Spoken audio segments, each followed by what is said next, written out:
Hello guys, welcome back to my channel. आज हम लोग पढ़ेंगे टाइप्स ऑफ स्किज़ोफ्रेनिया, जिसके आगे और भी कुछ पढ़ेंगे। ठीक है, ये स्किज़ोफ्रेनिया एंड रिलेटेड डिसऑर्डर का पार्ट 2 है। और इसमें हम लोग एट लास्ट पढ़ेंगे टिपिकल एंटीसाइकोटिक ड्रग्स जो होते हैं उनके बारे में भी इसी वीडियो में हम लोग पढ़ेंगे। फिर इसका नेक्स्ट वीडियो एक लास्ट पार्ट आएगा जिसमें हम लोग एटिपिकल एंटीसाइकोटिक्स के बारे में पढ़ेंगे। ठीक है, तो शुरू करते हैं। Types of schizophrenia. देखिए, 5 टाइप के स्किज़ोफ्रेनिया होते हैं। ठीक है, स्किज़ोफ्रेनिया इज ऑफ 5 टाइप्स। पहला पैरानॉइड स्किज़ोफ्रेनिया। सबका बारी बारी से मैं बताऊंगा कि इसमें क्या इसका एक्सप्लेनेशन होगा। पहले हम लोग जान लेते हैं कितने टाइप का होता है। ठीक है, पहला पैरानॉइड स्किज़ोफ्रेनिया, दूसरा कैटाटोनिक स्किज़ोफ्रेनिया, तीसरा हेबिफ्रेनिक स्किज़ोफ्रेनिया जिसको हम लोग डिसऑर्गेनाइज्ड भी बोलते हैं। नेक्स्ट है फोर्थ सिंपल स्किज़ोफ्रेनिया। नाम इसका सिंपल है लेकिन ये है बहुत खतरनाक। इसका वर्स्ट प्रोग्नोसिस होता है, सबसे खराब। सिर्फ नाम पे इसके आप मत जाना। सिंपल स्किज़ोफ्रेनिया मतलब सबसे बेकार। एंड लास्ट है रेसिडुअल स्किज़ोफ्रेनिया।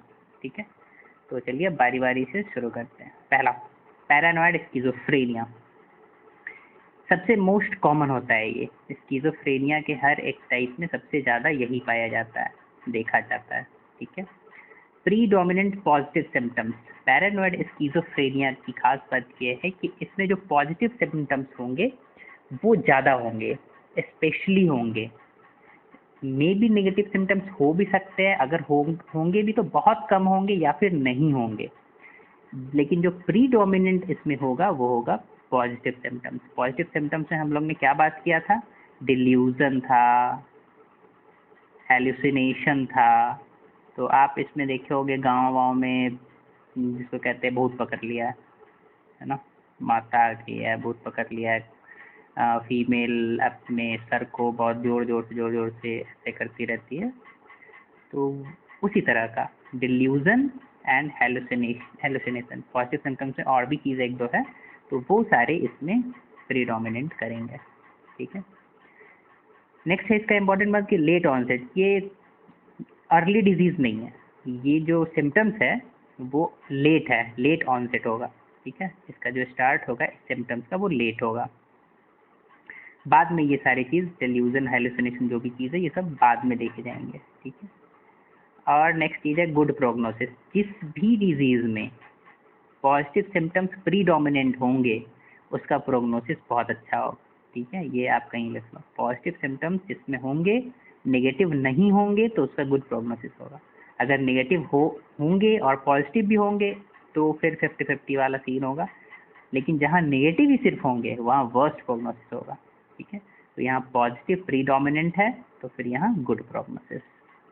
नेक्स्ट है पर्सनैलिटी प्रिजर्व्ड। इसका मतलब होता है कि जो आम दिनचर्या का जो मतलब आम जिंदगी का जो काम है, हमारे डेली लाइफ का जो रूटीन है, उसमें कोई चेंजेस नहीं आते हैं। ठीक है, ये कभी कभी अटैक करता है। Daily activities and social interaction normal. Patient खाना खाएगा, बात करेगा, घूमेगा, गाएगा, मतलब बाहर जाएगा, सोशल इंटरेक्शन उसका अच्छा होगा, सबसे बात करेगा, हंसेगा, रोएगा, एवरीथिंग। लेकिन ये अटैक उसको कभी कभी आएगा। ठीक है, ये हो गया पैरानॉइड स्किज़ोफ्रेनिया। नेक्स्ट है हमारा केटाटोनिक स्किज़ोफ्रेनिया। केटाटोनिक स्किज़ोफ्रेनिया में क्या है कि जो मोटर सिम्टम्स है वो रहेगा प्रीडोमिनेंट, मोटर सिम्टम्स। हाँ, तो मैं क्या बोल रहा था कि जो प्रीडोमिनेंट मोटर सिम्टम्स सब प्रीडोमिनेंट होंगे। मोटर सिम्टम्स का मतलब जैसे हम लोग ने पहले वाले वीडियो में बात किया था, डिमेंशिया वगैरह है ना, जो डायरेक्ट ब्रेन पैरेन्काइमा से एसोसिएशन रखता है, वो प्रीडोमिनेंट इसमें होगा। ये जो स्किज़ोफ्रेनिया, इसका इलाज भी हम लोग बहुत अलग करते हैं। ठीक है, क्योंकि ये ब्रेन पैरेन्काइमा इसमें इन्वॉल्व है तो इसका हम लोग अलग इलाज करते हैं। बाकी तो एंटीसाइकोटिक से इलाज करते हैं, लेकिन इसमें हम लोग लोराज़ेपाम देते हैं, इलेक्ट्रोकम्पल्सिव थेरेपी देते हैं। ठीक है, ये इसका फर्स्ट लाइन ट्रीटमेंट है, IV लोराज़ेपाम, इलेक्ट्रोकम्पल्सिव थेरेपी। लेकिन बाकी सारे में जो हम ट्रीटमेंट देते हैं, बाकी 4 टाइप में वो एंटीसाइकोटिक्स देते हैं, लेकिन इसमें विलोराजिपाम and electroconvulsive therapy because it is associated with mental disorder. ठीक है, इसमें ब्रेन पैरेन्काइमा इन्वॉल्व है, मोटर सिम्टम्स इसमें प्रीडोमिनेंट होता है, इसीलिए हम लोग ये यूज करते हैं। ठीक है, नेक्स्ट है हमारा हेबिफ्रेनिक स्किज़ोफ्रेनिया। ये देखिए, इसमें प्रीडोमिनेंट नेगेटिव सिम्टम्स, पॉजिटिव तो इसमें है ही नहीं। इसमें क्या है कि नेगेटिव सिम्टम्स प्रीडोमिनेंट है। नेगेटिव सिम्टम्स में हम लोग ने क्या क्या बात किया था नेगेटिव सिम्टम्स के बारे में? जैसे अवोल्यूशन था, जो loss of drive for goal directed activities, और एनहिडोनिया था, lack of pleasure in previously pleasurable activities, जो पहले काम करने में अच्छा लगता था अब नहीं लगता है। Asociality, lack of social interaction, social interaction कम हो गया हो, ख़त्म हो गया हो, किसी से बात नहीं करता हो, बाहर आना जाना बंद कर दिया हो। ठीक है, ये सब। फिर और था अफेक्टिव फ्लैटनिंग था, इमोशनल ब्लंटिंग। तो ये सारे नेगेटिव सिम्टम्स हैं, और भी थे, आप देख लेना उसमें।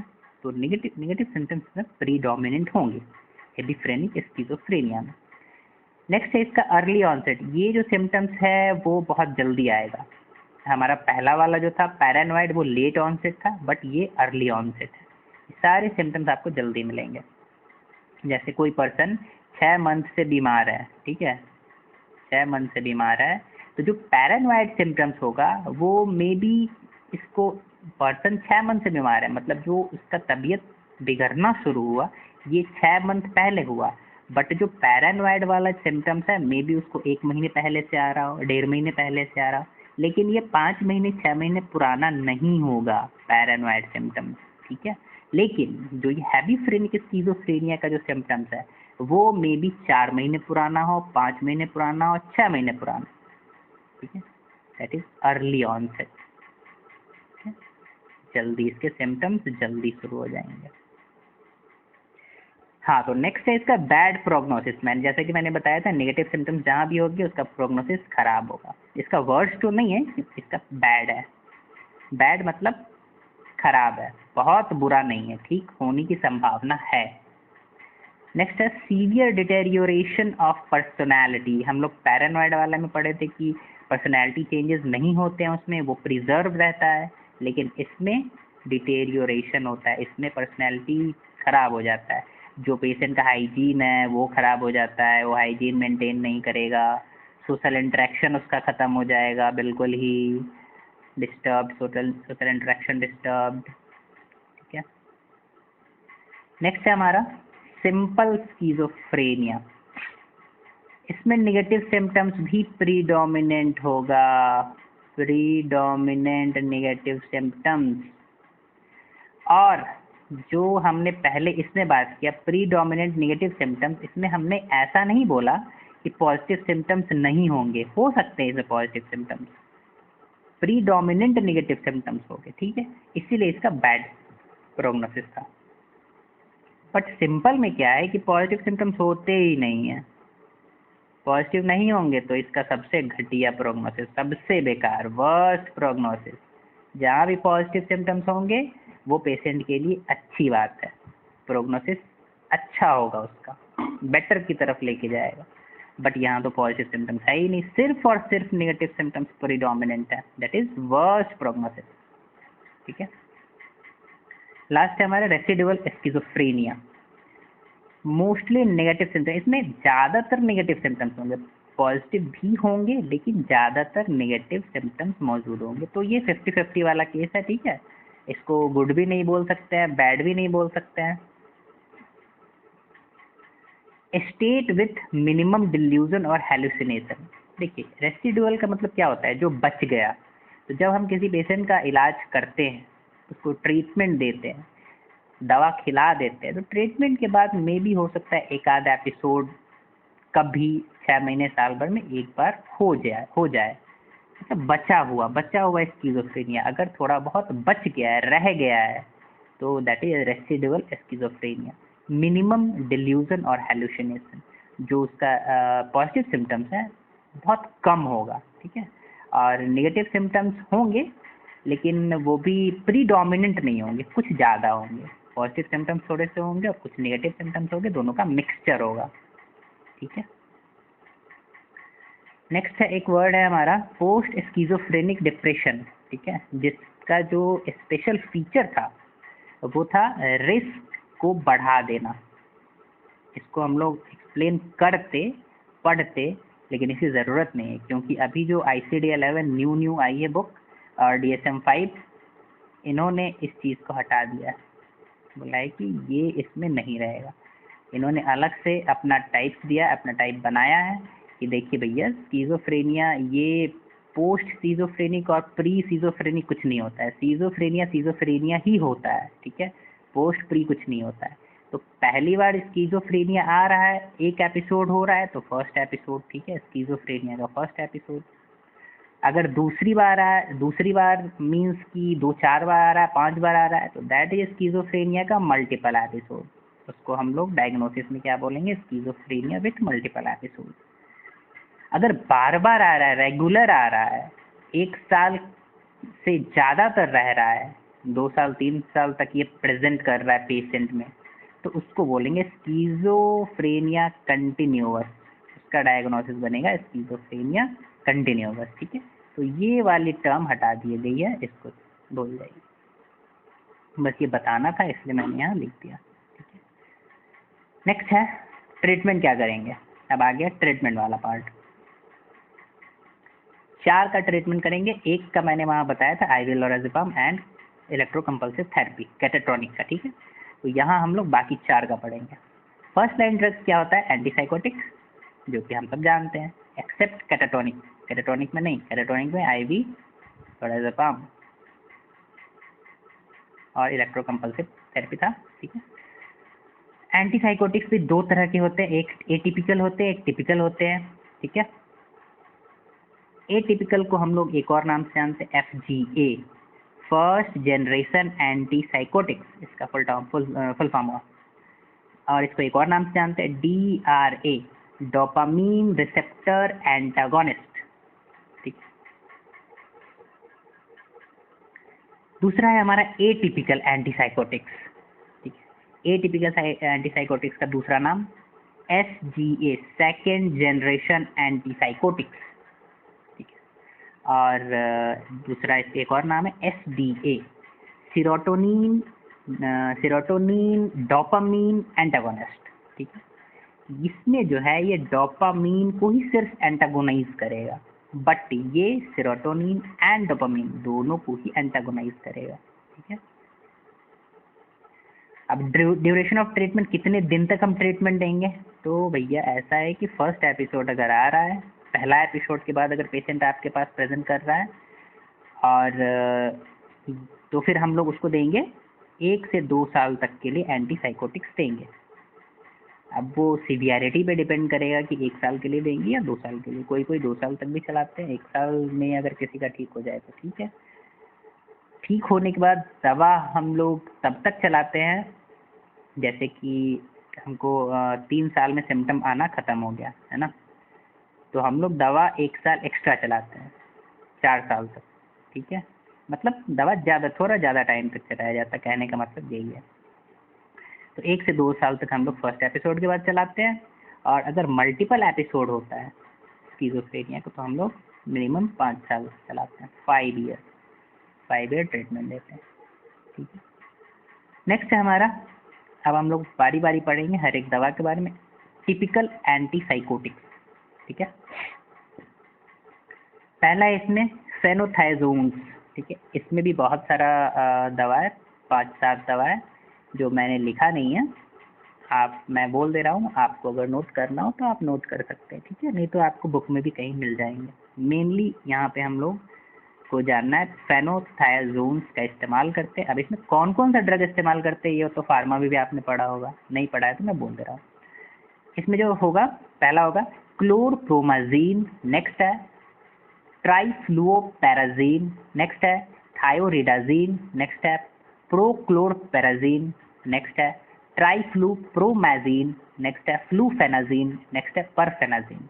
ठीक है, तो ये हो गया क्लोर, ट्राई, थायो, प्रो, ट्रिफ्लो, फ्लूफेना, परफेनिटिन, मतलब 7 फिंगर। ठीक है। नेक्स्ट है हमारा थायोजैंथीन। थायोजैंथीन में थोड़ा मैं जूम कर देता हूँ, आपको सही दिखेगा। थायोजैंथीन में एक दवा हो गया खुद थायोजैंथीन, और दूसरा इसमें फ्लूपेंथिक्सॉल। ठीक है, फ्लूपेंथिक्सॉल एक हो गया ये, और एक हो गया थायोथिक्सेन थायोजैंथीन में। नेक्स्ट है ब्यूटाइरोफिनॉन्स। ब्यूटाइरोफिनॉन्स का भी चलिए देख लेते हैं क्या क्या भैया इसमें ड्रग।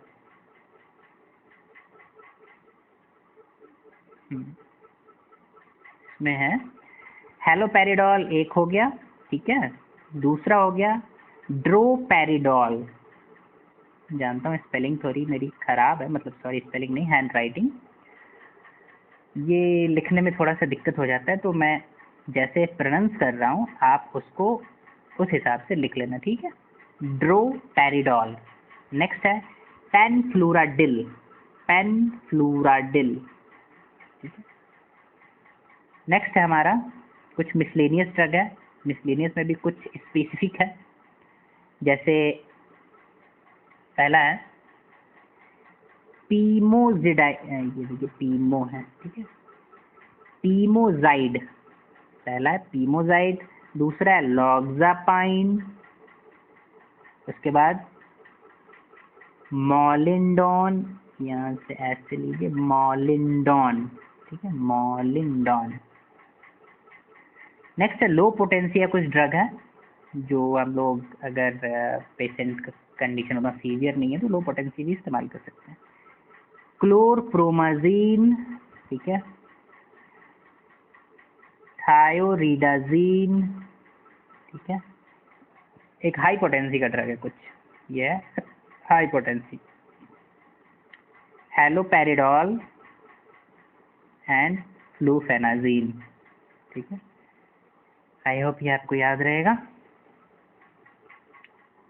ये हाई पोटेंसी लो पोटेंसी। नेक्स्ट है साइड इफेक्ट। अब इन दवा के कुछ साइड इफेक्ट भी हम लोग देख लेते हैं, ठीक है। पहला साइड इफेक्ट है मूवमेंट डिसऑर्डर। ये दवा मूवमेंट डिसऑर्डर में इसका योगदान रहता है, ठीक है। मतलब इस दवा का जो साइड इफेक्ट है वो मूवमेंट डिसऑर्डर में भी क्या क्या है, ब्लॉकेज ऑफ नाइग्रोस्टेरेटल पाथवे, ठीक है। नाइग्रोस्टेरेटल पाथवे जो होता है उसको ब्लॉक कर देते हैं। नाइग्रोस्टेरेटल पाथवे क्या होता है भाई, neural pathway from substantial nigra to striatum, ठीक है। Neural pathway, neural pathway from substantia nigra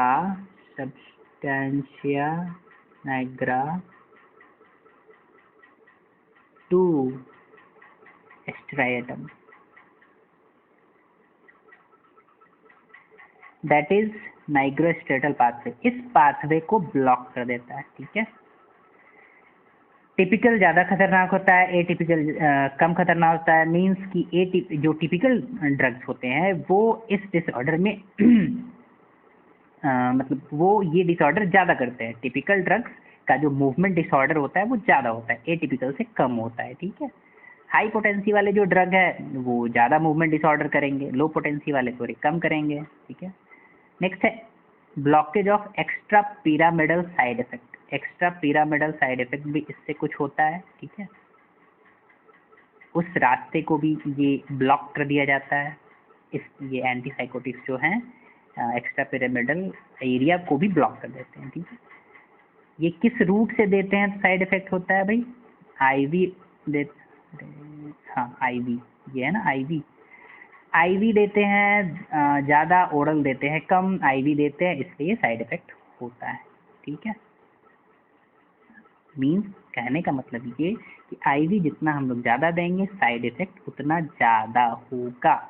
ivy से सीधा डायरेक्ट रिलेशन है साइड इफेक्ट का, ठीक है। ओरल से कम है, आईवी से ज़्यादा है। आईवी साइड इफेक्ट ज़्यादा है, ओरल से कम है, ठीक है। 2-3 बार मैं रिपीट कर रहा हूँ ताकि आप अच्छे से समझ जाओ। नेक्स्ट है ड्रग, ये हो गया आपका, पहला था मूवमेंट डिसऑर्डर, अब मूवमेंट डिसऑर्डर में भी हम लोग कुछ चीज़ों को अच्छे से देखेंगे, ठीक है। पहला है ड्रग इंड्यूस्ड पार्किंसोनिज्म, ये सब इसी का हम लोग पढ़ रहे हैं, मूवमेंट डिसऑर्डर का ही पढ़ रहे हैं। मूवमेंट डिसऑर्डर में फर्स्ट है ड्रग इंड्यूस्ड पार्किंसोनिज्म, ठीक है। ड्रग इंड्यूस्ड पार्किंसोनिज्म आपने पढ़ा होगा फार्मा में, नहीं पढ़ा है तो थोड़ा सा मैं बता देता हूँ इसमें क्या होता है। पेशेंट को ट्रेमर होगा, रिजिडिटी होगा एंड ब्रेडिकाइनेसिया होगा, ठीक है। ये 3 चीज़ होंगे, 3। तो फिर जब ये अगर हो जाएगा पेशेंट को, ये साइड इफ़ेक्ट प्रेजेंट करेगा, तो फिर हम लोग इसको कैसे ठीक करेंगे। इसके लिए हम लोग इस्तेमाल करेंगे, पहले इस्तेमाल करेंगे एंटीकोलिनर्जिक्स। ये देखिए ये है एंटीकोलिनर्जिक्स, जिसमें कि ट्राईहेक्सीफेनिडिल है, डाइफेनहाइड्रामीन है। इन दोनों का इस्तेमाल हम लोग कर सकते हैं इस साइड इफ़ेक्ट को ठीक करने के लिए, ठीक है।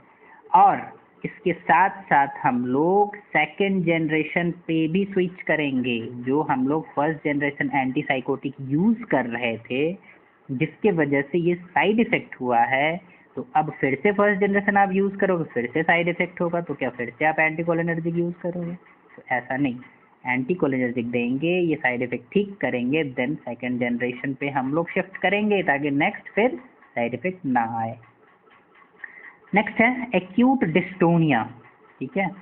एक्यूट डिस्टोनिया, चलिए एक्यूट डिस्टोनिया क्या होता है मैं थोड़ा बता देता हूँ। एक्यूट डिस्टोनिया में क्या करते हैं क्या होता है, involuntary contraction of muscle of extremities, मतलब जो भी एक्सट्रीमिटीज के मसल्स हैं उसका खुद ब खुद इनवॉल्यूंटरी कॉन्ट्रैक्शन, खुद ब खुद इनवॉल्यूंटरी कॉन्ट्रैक्शन एक्सट्रीमिटीज के मसल का जब होता है, तो that is called acute dystonia. Acute मतलब अभी अभी हुआ है, क्रॉनिक नहीं है, बहुत दिनों से नहीं है, जस्ट, ठीक है। तो एक्यूट डिस्टोनिया, इसमें हम लोग इसके टाइप्स पढ़ेंगे, इसमें क्या क्या होता है, तो फिर और आपको अच्छे समझ आएगा। इसका जो सिम्टम्स, इसका ये जो साइड इफेक्ट होता है अर्ली डिस्टोनिया वाला, ये सबसे जल्दी आता है, अर्लीस्ट। नाम भी जैसा कि एक्यूट है मतलब जल्दी आएगा, अर्लीस्ट। और ये सबसे ज़्यादा किस में होता है, यंग मेल्स में होता है, यंग मेल्स। ऐसा नहीं है कि फीमेल्स में नहीं होगा, होगा, लेकिन यंग मेल में ज़्यादा होता है, मोस्ट कॉमन। एक्यूट डिस्टोनिया में क्या होता है, trismus, torticollis, oculogyric crisis, laryngeal dystonia. एक एक करके समझते हैं। ट्रिस्मस क्या होता है, ट्रिस्मस होता है restriction of the range of jaw, जो जॉ है वो एक जगह रेस्ट्रिक्ट हो जाता है, न खुलता है न बंद होता है, ठीक है, जिसको हम लोग लॉक जॉ भी बोलते हैं। उसका अगर मैं पिक्चर आपको दिखाना चाहूँ तो लॉक जॉ का पिक्चर,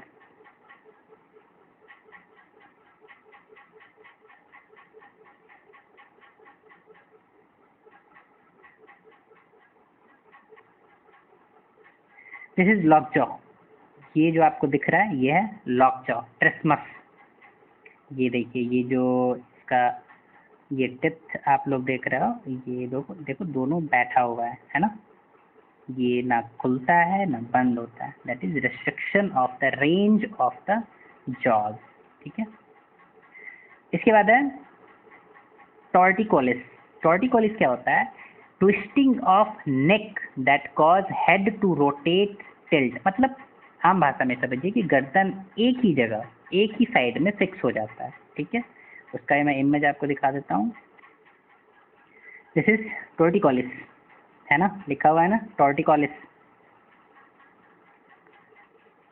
एक तरफ इसका गर्दन देख रहे हो आप, एक तरफ इसका फिक्स हो गया है, तो ये रेस्ट्रिक्ट हो गया है, ट्विस्ट हो गया है, ठीक है, दैट इज टॉर्टिकोलिस। इसके बाद हम लोग नेक्स्ट देखेंगे ऑक्यूलोजाइरिक क्राइसिस। ऑक्यूलोजाइरिक क्राइसिस क्या होता है, spasmodic movement of I balls, मतलब जो उसका आई है, मतलब पेशेंट का जो आई होगा वो भी फिक्स हो जाएगा एक जगह, या तो ऊपर की तरफ या नीचे की तरफ या दाएं की तरफ या बाएं की तरफ, लेकिन देखा जाता है कि ज़्यादातर ऊपर की तरफ अपवर्ड ज़्यादा फिक्स होता है, ठीक है। इसका मैं फ़ोटो दिखा देता हूँ, ये देखो, है ना, इसमें दिख रहा है आपको ये, दैट इज ऑक्यूलोजाइरिक क्राइसिस, एक आंख तो इसका ठीक है और दूसरी आंख देखो, लेफ्ट साइड वाला आईज इसका देखो, राइट साइड वाला आई सही है, लेफ्ट साइड में अपवर्ड फिक्सेशन है ना। चलिए ये भी हो गया। नेक्स्ट है लैरिंजियल डिस्टोनिया। लैरिंजियल डिस्टोनिया का फोटो नहीं दिखा पाऊंगा मैं, क्योंकि it is a type of chronic disorder of voice just because of spasm of the muscle of voice box. ठीक है, जो वॉइस है वो खराब हो जाता है, सिंपल भाषा में अगर बताऊं तो जो वॉइस है वो खराब हो जाता है। ठीक है, और क्यों खराब होता है, तो जो वॉइस बॉक्स का मसल है उसमें स्पैज्म आ जाता है। ठीक है, दैट इज लैरिंजियल डिस्टोनिया।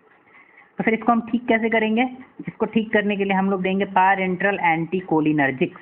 ठीक है, और इसी के साथ हम लोग प्रोफाइलैक्सिस, मतलब इसी के साथ हम लोग आगे इसको कंटिन्यू भी करेंगे जब तक ये ठीक ना हो जाए। ठीक है, चलिए नेक्स्ट अब फटाफट देखते हैं हम लोग। नेक्स्ट है एक्यूट एकथेसिया। एक्यूट एकथेसिया सबसे मोस्ट कॉमन है, सारे ही में सबसे मोस्ट कॉमन ये आता है।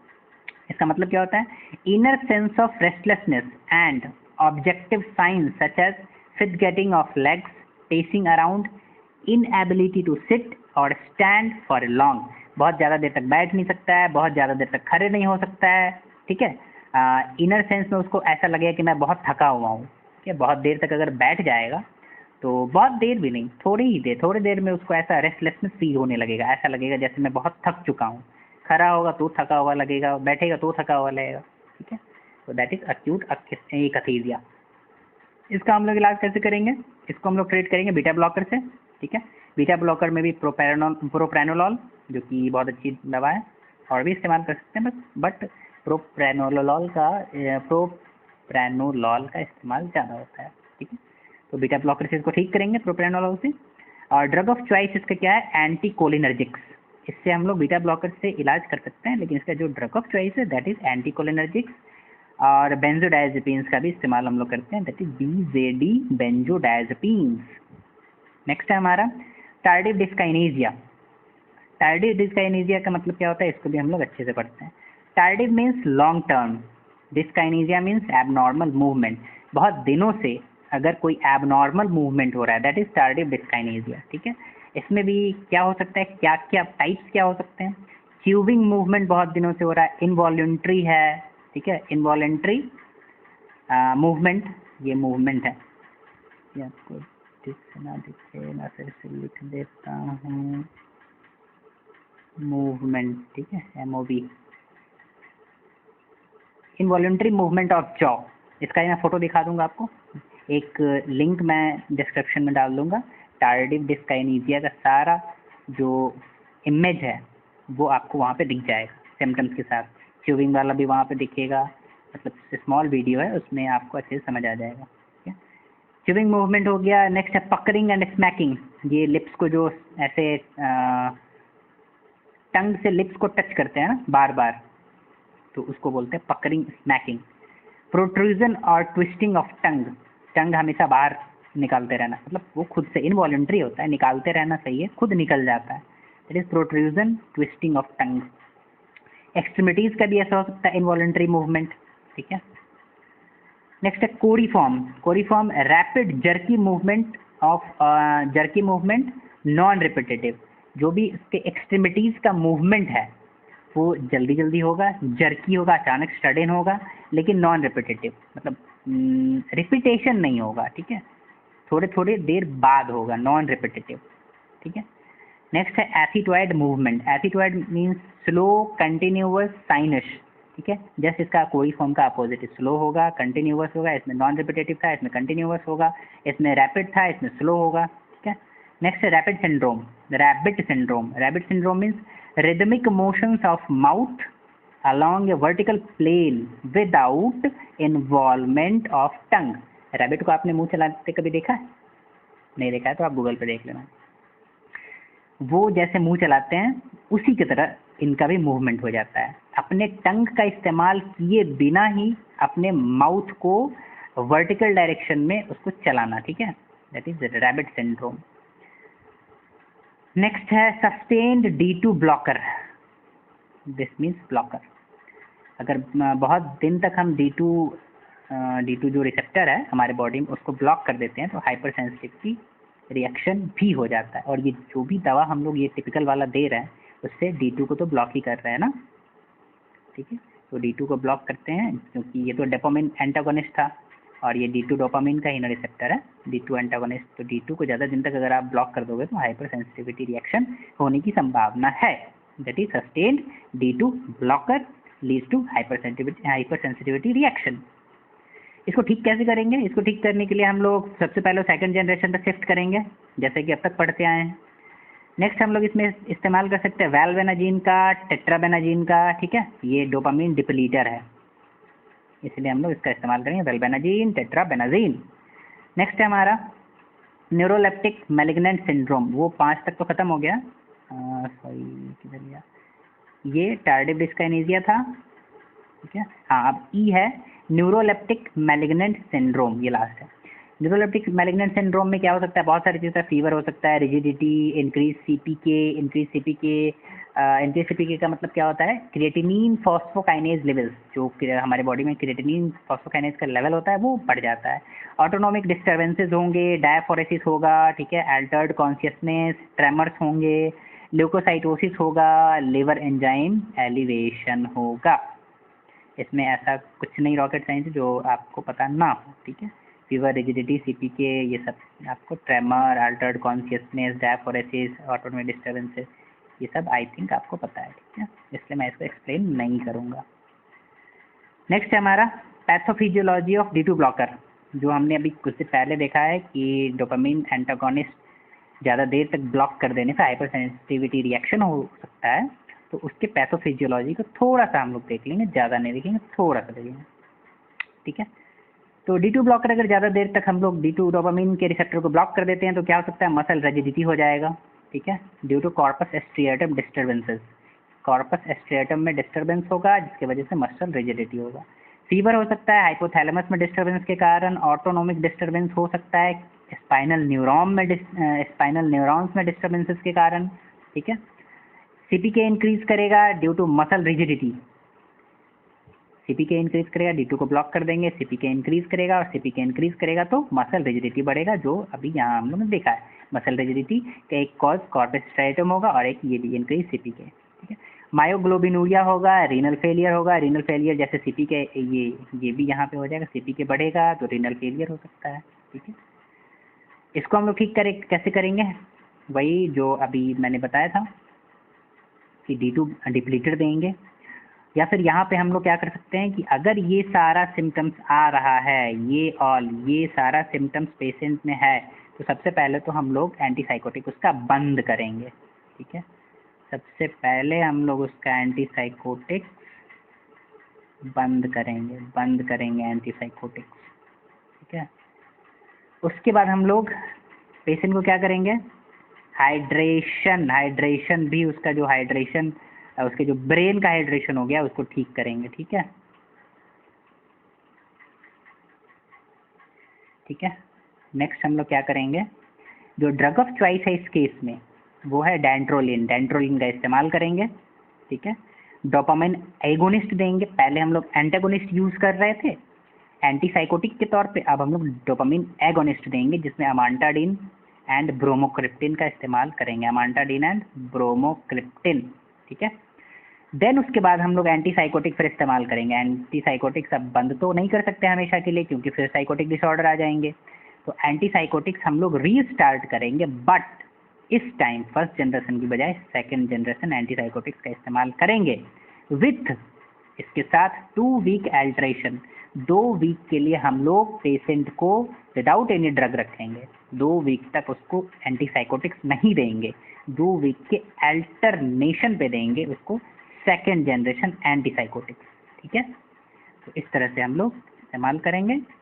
नेक्स्ट है एक हमारा एंडोक्राइन साइड इफेक्ट, ये जो हम लोग ने पढ़ा था फर्स्ट मूवमेंट डिसऑर्डर, ये फर्स्ट था, इसके बाद सेकंड मूवमेंट डिसऑर्डर का ही इतना सारा अब तक हम लोग पढ़ रहे थे। Second endocrine side effect. Endocrine side effect में 2-3 चीज़ें हैं, ज़्यादा नहीं है। प्रोलैक्टिन बढ़ जाएगा, प्रोलैक्टिन बढ़ने से फीमेल में प्रॉब्लम हो जाएगा। गैलेक्टोरिया का, मेंस्ट्रुअल डिस्टर्बेंसेस का इन फीमेल, गैलेक्टोरिया हो जाएगा, मेंस्ट्रुअल डिस्टर्बेंसेस हो जाएंगे मेल्स में।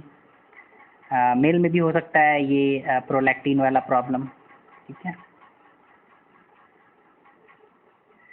लेकिन मेल में इसका बहुत कम चांसेस रहता है। तो आप मेनली याद रखो फीमेल के केस में गैलेक्टोरिया होगा, मेंस्ट्रुअल डिस्टर्बेंसेस होंगे। मेल में क्या हो सकता है, मेल में सेक्सुअल डिस्फंक्शन होगा, लो लिबिडो, मतलब जो उसका इंटरकोर्स का जो टाइमिंग होगा या फिर उसका जो परफॉर्मेंस उसको कह सकते हैं, उसका एक्साइटमेंट, उसका ऑर्गेज़म वाला जो सीन है वो सब, मतलब ये सब कम हो जाएगा, ठीक है। Sexual dysfunction. नेक्स्ट है dry mouth, sedation, orthostatic hypotension, ठीक है। सिडेशन होगा, ड्राई माउथ होगा, ये सब तो कॉमन है। ऑर्थोस्टैटिक हाइपोटेंशन, ऑर्थोस्टैटिक हाइपोटेंशन मतलब अचानक से बेड पे से सोए अचानक से बेड पे से कोई उठा, उसको हाइपोटेंशन हो गया, दैट इज ऑर्थोस्टैटिक हाइपोटेंशन। तो ये था हमारा टिपिकल एंटीसाइकोटिक्स के बारे में सारा कहानी। अब हम लोग नेक्स्ट वीडियो में पढ़ेंगे एटिपिकल एंटीसाइकोटिक्स के बारे में, फिर ये चैप्टर हमारा ख़त्म हो जाएगा। फिर हम लोग तब नेक्स्ट चैप्टर में चलेंगे। जो नेक्स्ट चैप्टर हमारा होने वाला है वो होगा मूड डिसऑर्डर्स, ठीक है। तो अभी एक वीडियो आएगा एटिपिकल एंटीसाइकोटिक ड्रग्स पे, देन हम लोग मूड डिसऑर्डर पर पढ़ेंगे, ठीक है। तब तक के लिए धन्यवाद, थैंक यू, बाय बाय।